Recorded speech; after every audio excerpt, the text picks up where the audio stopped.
السلام علیکم۔ کتاب سٹوری چینل پر آپ سب کو خوش آمدید کہتے ہیں۔ نانی کے گھر داخل ہوتے ہی میری نظر سیدھے تبسم خالہ پر پڑی تھی۔ وہ برمے کے پاس بیٹھی کپڑے دھو رہی تھی۔ پوری طرح سے ان کا وجود پانی سے بھیگا ہوا تھا۔ دوپٹے سے بیگانہ وہ اپنے بالوں کی لٹوں سے پریشان تیزی سے کپڑوں کو صابن لگا رہی تھی۔ ان کے چہرے پر پسینے کی بوندیں چمک رہی تھیں اور میں ان کا گرمی اور تھکن سے دہکتا ہوا گلابی چہرہ غور سے دیکھ رہا تھا، اور انہیں دیکھتے ہی میرے دل میں ایک عجیب سی خوشی کی لہر دوڑ گئی تھی۔ تبسم خالہ اپنے نام پر گئی تھیں، ہر وقت ہنستی مسکراتی رہتی تھی۔ ابھی بھی جیسے ہی ان کی نظر مجھ پر پڑی تو ان کے چہرے پر خود بخود ایک کھلی ہوئی مسکراہٹ آ گئی، اور وہ کہنے لگی، اشرف، اتنے دنوں سے کہاں تھے؟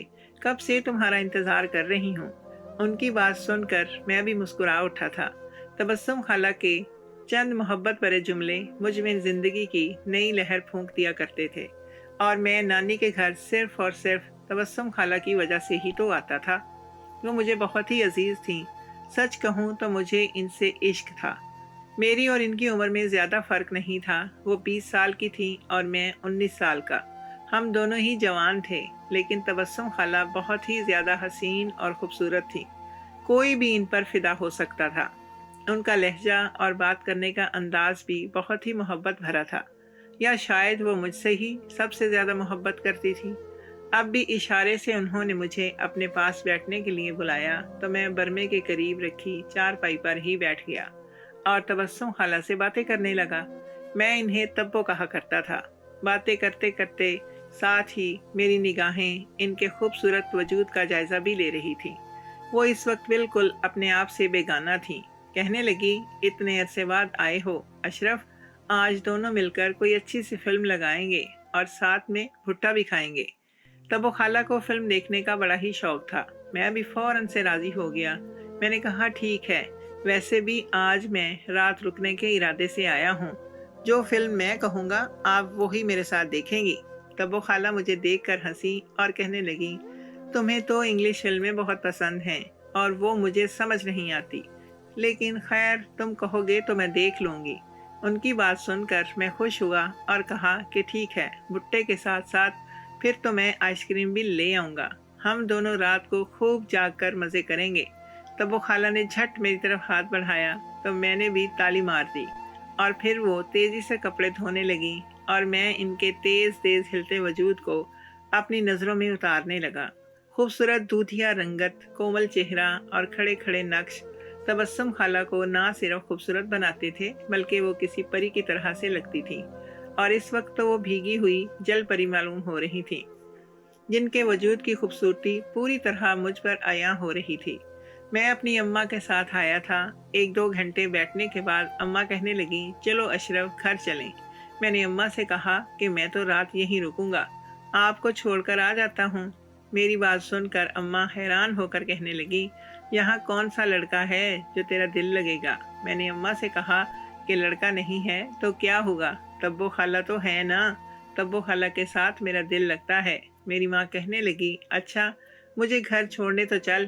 میں چابی اٹھا کر نکلنے لگا تو خالہ تبو نے وعدہ لیا کہ میں جلدی واپس آ جاؤں گا۔ میں نے کہا، ہاں، بس اماں کو چھوڑ کر آتا ہوں۔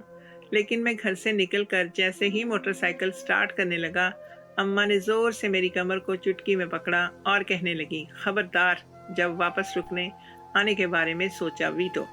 گھر میں 1000 کام پڑے ہیں، وہ تجھ سے ہوتے نہیں۔ نانی کے گھر رکنے کا شوق تجھے چڑھ جاتا ہے۔ نانی کے گھر اتنا چھوٹا سا ہے، 2 ہی تو کمرے ہیں۔ پہلے تو چھوٹا تھا تو میں چھوڑ دیا کرتی تھی، لیکن اب تو جوان ہو رہا ہے، تبو کے ساتھ اس کے کمرے میں رہتے اچھا نہیں لگتا۔ نانی ویسے بھی تبو کے لیے رشتہ دیکھ رہی ہیں، ایک بہت اچھا رشتہ آیا ہوا ہے، جلدی ہی اس کی شادی کی بات چیت آگے بڑھے گی۔ ایسے میں تیرا جوان خالہ کے ساتھ رہنا مناسب نہیں ہے۔ اماں نے اپنے طور پر مجھے روکنا چاہا تھا، لیکن اماں کی بات سن کر میرے اندر زلزلے آئے تھے۔ تبو خالہ کی شادی، ان کی شادی کیسے ہو سکتی ہے؟ میرا دل تو ان کے دل کے ساتھ جڑا ہوا تھا۔ میں انہیں بہت زیادہ چاہتا تھا، اور شاید انہیں رخصت ہوتے دیکھنا میرے بس میں بھی نہیں تھا۔ لیکن یہ بات میں اپنی اماں کو کیسے بتاتا؟ میں نے بس یہی کہا کہ تبو خالہ میرے ساتھ فلم دیکھنا چاہتی ہیں۔ انہوں نے مجھے خود بلایا ہے، میں کیسے منع کرتا؟ آپ فکر نہ کریں، فلم دیکھنے کے بعد میں جا کر نانی کے ساتھ سو جاؤں گا، یا پھر میں آدھی رات کو ہی گھر واپس لوٹ آؤں گا۔ گھر زیادہ دور نہیں تھا، ایک ہی محلے میں تھا، اسی لیے یہ بات سن کر اماں راضی ہو گئیں۔ میں اماں کو چھوڑ کر بھٹا اور آئس کریم لے کر واپس نانی کے پاس پہنچ گیا۔ رات کے تقریباً 8 بج رہے تھے۔ تب وہ خالہ نانی کو کھانا دینے لگی، کہنے لگی تم فلم لگاؤ، میں کھانا دے کر پھر کمرے میں آتی ہوں۔ میں نے جان بوجھ کر اپنے موبائل پر ایک خاص فلم نکالی اور اسے خالہ کے کمرے میں لگے LED کے ساتھ کنیکٹ کر دیا۔ کچھ ہی دیر بعد تب وہ خالہ اپنے سارے کاموں سے فارغ ہو کر آئیں تو میں نے کہا آج تو لائٹ بند کر کے مووی دیکھیں گے۔ تب وہ خالہ میری بات سن کر راضی ہو گئی اور پھر ہم نے کمرے میں ایک 0 سائز کا بلب جلا دیا اور LED پر فلم چلنے لگی جو میں نے اپنی مرضی سے جان بوجھ کر پسند کی تھی۔ اس میں سارے اسی طرح کے سین تھے کہ جسے دیکھ کر کوئی بھی جوان شخص قابو کھو بیٹھے۔ کچھ دیر تک تو فلم نارمل سے چلتی رہی اور پھر ایک دم سے ایسے سین آنے شروع ہوئے کہ خالہ مجھ سے منہ پھیر کر بیٹھ گئیں اور میں انہیں گہری نگاہوں سے دیکھنے لگا۔ کچھ ہی دیر گزری تھی کہ تب وہ خالہ اٹھ کر کمرے سے نکل گئیں اور چھت کی سیڑھیاں چڑھنے لگیں تو میں بھی ان کے پیچھے پیچھے چھت پر پہنچ گیا۔ میں نے وہاں جا کر خالہ کے کاندھے پر ہاتھ رکھا تو وہ کرنٹ کھا کر پلٹی۔ ان کے چہرے پر عجیب سے تاثرات تھے اور پھر تب وہ خالہ نے ایسی بات کہی تھی جسے سن کر مجھ پر پہاڑ ٹوٹ پڑا تھا۔ تب وہ خالہ اچانک ہی میرے گلے لگ گئی تھیں اور اپنے جذبات بیان کر رہی تھیں اور میں بس ہکا بکا انہیں سینے سے لگائے ان کی بات سن رہا تھا۔ کتنی ہی دیر ہم دونوں نے اکٹھے چھت پر گزار دی تھی۔ وہ میرا ہاتھ پکڑ کر میرے سینے سے اپنا سر ٹکائے بیٹھی تھی اور چاہتی تھی کہ میں ان کی خواہش پوری کر دوں۔ ان کی بات سن کر میں بہت زیادہ گھبرا گیا تھا، لیکن پھر میں نے اس بات کے لیے رضامندی دے دی کہ میں ان کی ہر خواہش کو پورا کرنے کو تیار ہوں۔ وہ جوان اور خوبصورت تھیں، ان کے دل میں بھی جذبات کا ایک دریا بند تھا اور وہ میرے ذریعے سے اس خواہش کو پورا کرنا چاہتی تھی جسے اتنے سالوں میں وہ پورا نہیں کر سکی تھی۔ میں نے تب خالہ سے وعدہ کیا تھا کہ میں جلد ہی ان کی خواہش پوری کر دوں گا، کیونکہ ابھی تو صبح کا سورج روشن ہونے لگا تھا اور میں خاموشی سے واپس پلٹ آیا تھا۔ اگلا سارا دن میرا سوچ میں گزر گیا تھا کہ کیا یہ سب کچھ صحیح ہوگا یا غلط؟ کیا مجھے اپنی نانی اور اپنی ماں کو دھوکہ دے کر خالہ کی بات مان لینی چاہیے تھی؟ یہ سوچیں مجھے بہت زیادہ پریشان کر رہی تھیں۔ 2 دن میں نے نانی کے گھر کا رخ نہیں کیا تھا کیونکہ میں اپنے اندر ہی جنگ لڑ رہا تھا، اور پھر 2 دن کے بعد جب میں نانی کے گھر گیا تو مجھے دیکھتے ہی تب خالہ میرا ہاتھ پکڑ کر مجھے اپنے کمرے میں لے گئی، کہنے لگی تم کہاں چلے گئے تھے؟ میں 2 دن سے تمہارا انتظار کر رہی تھی، تم نے میرا فون بھی نہیں اٹھایا، کیوں میرے صبر کا امتحان لینا چاہتے ہو؟ میں نے تب خالہ سے کہا کہ میں آپ کی بات ماننے کو راضی ہوں، لیکن یہ سب کچھ اتنا آسان نہیں ہے۔ کہنے لگی تم مجھ سے محبت کرتے ہو نا، پھر کیا میرے لیے اتنا بھی نہیں کر سکتے؟ تم چاہو تو یہ سب کچھ مشکل تو نہیں ہے۔ میں نے خالہ سے وعدہ کر لیا کہ میں آنے والی رات ان کی خواہش پوری کر دوں گا۔ میری بات سن کر وہ بہت زیادہ خوش ہو گئیں، لیکن جب اگلی شام میں ان کے گھر پہنچا تو میرے ہوش ٹھکانے آ گئے، کیونکہ دوسرے شہر سے میرے ماموں ممانی اور ان کے بچے آئے ہوئے تھے اور تب خالہ کی شادی کا موضوع زیر بحث تھا۔ نانی نے ماموں کو کچھ دنوں کے لیے بلوایا تھا تاکہ وہ تب خالہ کا رشتہ پکا کر دیں اور پھر منگنی وغیرہ کی رسم ادا کر کے چلے جائیں۔ کسی اچھے گھرانے سے رشتہ آیا ہوا تھا اور نانی کا وہ رشتہ بہت پسند آ گیا تھا۔ جب ہی نانی نے ماموں کو بلوایا تھا تاکہ بات چیت کا سلسلہ آگے بڑھ سکے۔ نانا کے انتقال کے بعد بڑے ماموں ہی گھر کے سارے فیصلے کیا کرتے تھے۔ ماموں نے مجھے دیکھا تو گلے سے لگا لیا، کہنے لگے تم تو بڑے ہو گئے ہو اشرف، کافی عرصے کے بعد تمہیں دیکھ رہا ہوں، اب خالہ کی شادی کے بعد تمہاری ہی باری آنی ہے۔ ماموں اور بھی بہت کچھ کہہ رہے تھے لیکن میرے کانوں میں سائیں سائیں ہو رہی تھی۔ میں نے تب خالہ سے وعدہ کیا تھا کہ میں ان کی خواہش کو پورا کروں گا، لیکن اب ماموں کے آنے سے بات بگڑ گئی تھی، کیونکہ اس چھوٹے سے گھر میں ماموں ممانی اور ان کے 2 بچے بھی رہائش پذیر ہو چکے تھے اور وہ تب خالہ کی منگنی کے بعد ہی جانے والے تھے۔ وہ پورے 2 مہینوں کی چھٹیوں پر آئے تھے۔